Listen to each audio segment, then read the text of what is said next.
আসসালামু আলাইকুম।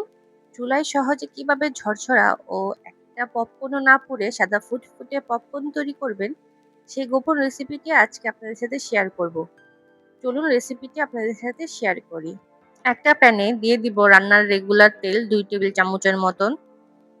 দিয়ে দিব হাফ কাপের মতন ভুট্টার দানা। দিয়ে দিব হাফ টেবিল চামচের মতন লবণ। তারপর ৩ টি উপকরণ আমি ভালোভাবে মিশিয়ে নিব। আপনারা সবসময় খেয়াল রাখবেন ভুট্টার দানাগুলো যেন তেলে ভালোভাবে ভিজে যায়।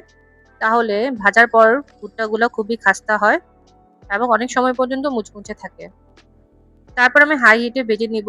২ মিনিটের মধ্যে দেখবেন ১ থেকে ২ টার মতন ফুটা শুরু করছে।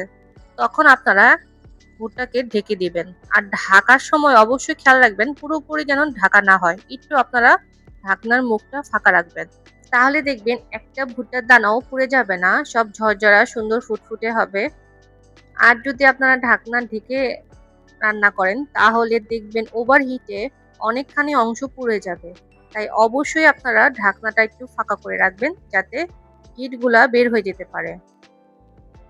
২ থেকে ৩ মিনিট পরে দেখবেন আস্তে, আস্তে ভুট্টার দানার ফুটার সাউন্ডটা কমে আসছে। তখন বুঝবেন আপনার ভুট্টা তৈরি হয়ে গেছে। এই দেখুন আমার সবগুলো কি সুন্দর সাদা ফুটফুটে হয়েছে। একটাও পুড়ে যায়নি। আপনারাও আমার রেসিপিটি ফলো করে পুরোপুরি বানানোর চেষ্টা করবেন। তাহলে দেখবেন একটা ভুট্টার দানাও পুড়ে যাবে না।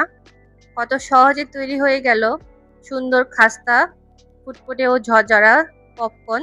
আপনারাও বাড়িতে অবশ্যই ট্রাই করবেন। আর যদি রেসিপিটি ভালো লাগে লাইক, শেয়ার, কমেন্ট করতে ভুলবেন না। Thank you for watching.